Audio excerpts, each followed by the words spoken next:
tell me guys, what did you have for dinner last night?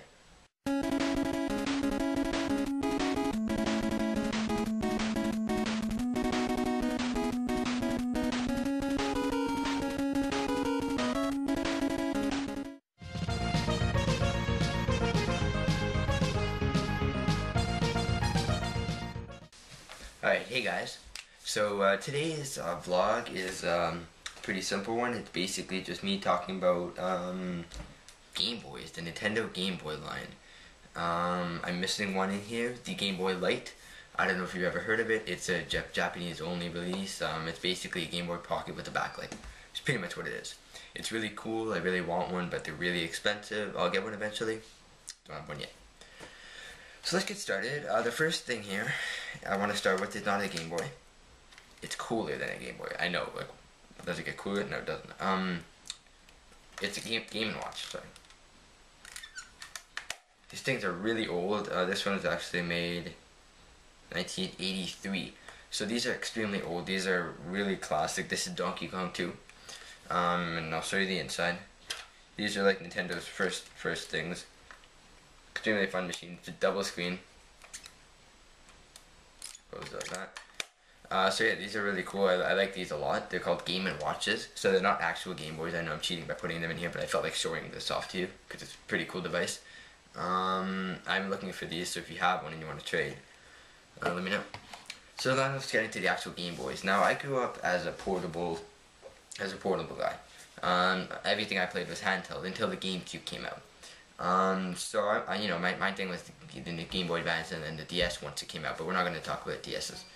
Anyways, so of course we got the original brick Game Boy. I've had several of these over the past while that I've been collecting, and they're great. It's a great amount of fun. It's a lot of fun to play games on these. I actually prefer playing games on these than any other handheld, just because it feels so retro, especially when you're playing those old games. Well, it's the only ones you can play on here.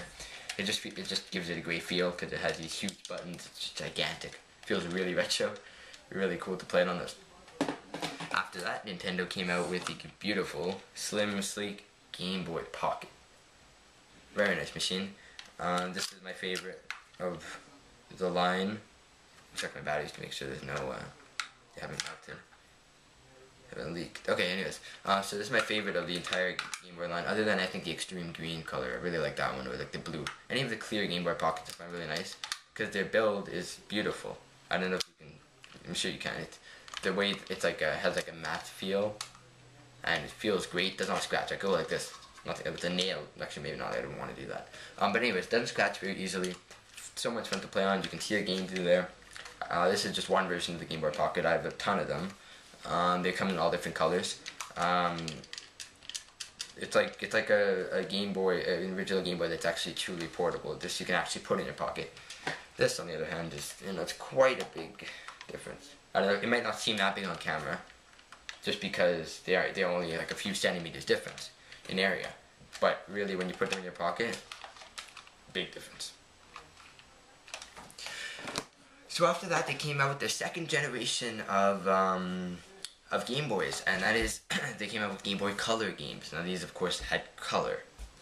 The graphics weren't really that much better, I don't think. I can't really think of any other examples, but yeah, the graphics weren't really that much better. They just had color, so sometimes it would seem better. This is probably the most common Game Boy Color out there. The purple one. I've had about 4 of these. I resell them all the time because they're amazing for reselling and they're really common. I really like it. I find these easy to play, but I find the screens too small. If you look at the screen here and you look at the screen here, quite a big difference. So it would have been nice if they did something about that, because the screens are really small on these. They feel great. They're very ergonomic. Of course, gotta love the Game Boy Color. They're, you know, a lot of great titles on there. You know, you have the Pokemon Gold and Silver. Overall, I like the titles for the original Game Boy more. You know, I like all the Mega Mans, and you've got all those rare games. You got Kid Icarus, which is of course my favorite game. So obviously, I like the original Game Boy more. Then they came out with the Game Boy Advance, which is kind of like a legacy, but at the same time, it's not. It's kind of hard to explain. You know, a lot of people have mixed feelings about the Game Boy Advance because, you know, the games on there, it's kind of like, I don't know. It's really hard to explain. I don't really know how to put it into words, but basically, a lot of the games are just really common. Everything was mass produced, so there aren't that many like really hard to find titles. Same for the Game Boy Color. There are very few really rare games on the Game Boy Color. You have like Shantae. I think that's pretty much it. On the original Game Boy, you have a fair amount of pretty rare games like Amazing Tater, Stop That Roach, Mr. Do. I can name a bunch of them. But anyways, the Game Boy Advance is amazing console. I grew up with it, so I'm not, believe me, I'm not really hating on it. I'm just saying, you know, a lot of great RPGs in here, especially Golden Sun. I don't know if you've heard of it. I've got two of them right behind me. There's Golden Sun 1 and Golden Sun 2, The Lost Age. Those are both incredible games. You know, like, I was able to play them as a kid and get through them somehow. And I still love them to the day. They came out with a new one on the DS, which isn't as good, but it's still a lot of fun. And if you have a DS, you should pick it up. It's called Golden Sun, Dark Dawn, that's it.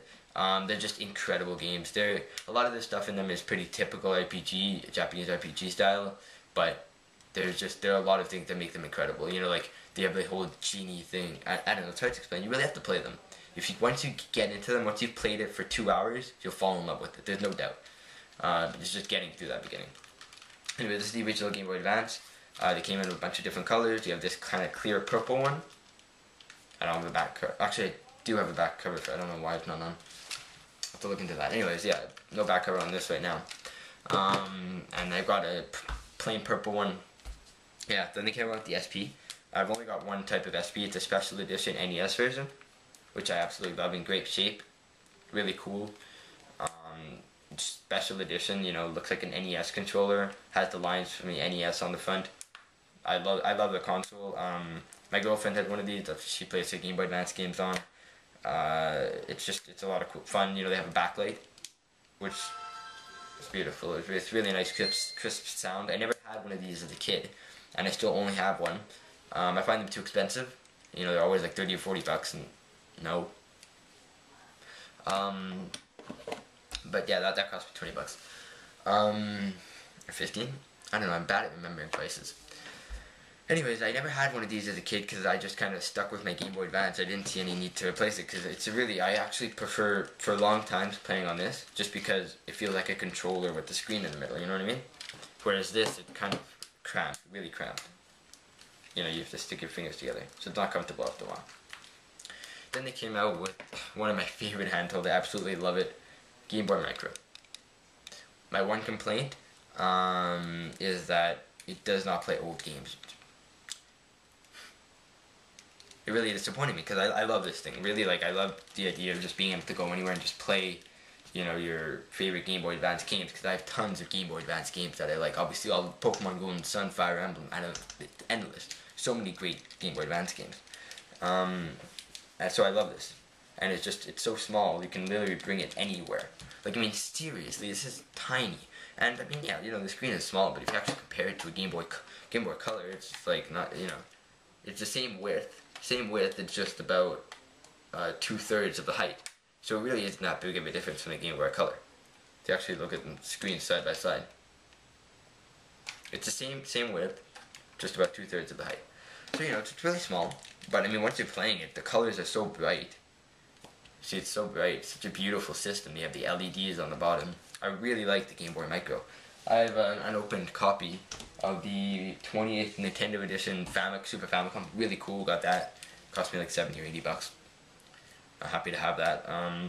Yeah, I really like the Game Boy Micro. They just did a really nice job on it, making it really sleek and user-friendly and all that bullshit. Anyways.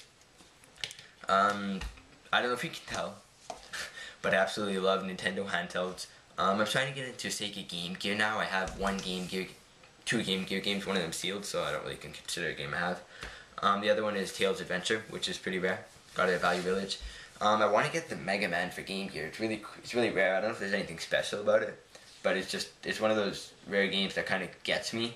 You know, I don't know if that happens to any of you guys, but there's sometimes just rare games that they just get me. Like, I don't really have any reason other than it's just a rare game that I'm interested in. Like, it's not like I love Mega Man, so that's part of it. But it's the rarest game on the console. It's probably because it's the rarest game on the console, but it's not ridiculously expensive. You know, because you go to the Super Nintendo, you go to the Nintendo, you want the rarest game on the console, you want the holy grail of the system. Yeah, good luck. It costs you ridiculous amounts of money. But you know, when you go to that and you can get the most expensive game on the console for $50 loose, and yeah, it's only a $50 game, so it's not like wow, but you can have the top game on the console, so you can like rule the console. And I've seen it for $250 complete in box. The guy would do 200. It's too much for me, obviously, but you know, just it's nice to dream about that. I mean, I could afford it, but then I wouldn't be able to get any of the other NES games or stuff. I wouldn't be able to get my Action 52, which I'm hoping to get. So yeah, you know, just gotta pick and choose. Anyways, I'd love it if you guys left me some questions. I'll answer them on the show. So yeah, leave me questions. I'll answer them. Leave me topics. I'll use them. Thank you very much for watching. Like, subscribe, all that great stuff. See you next time.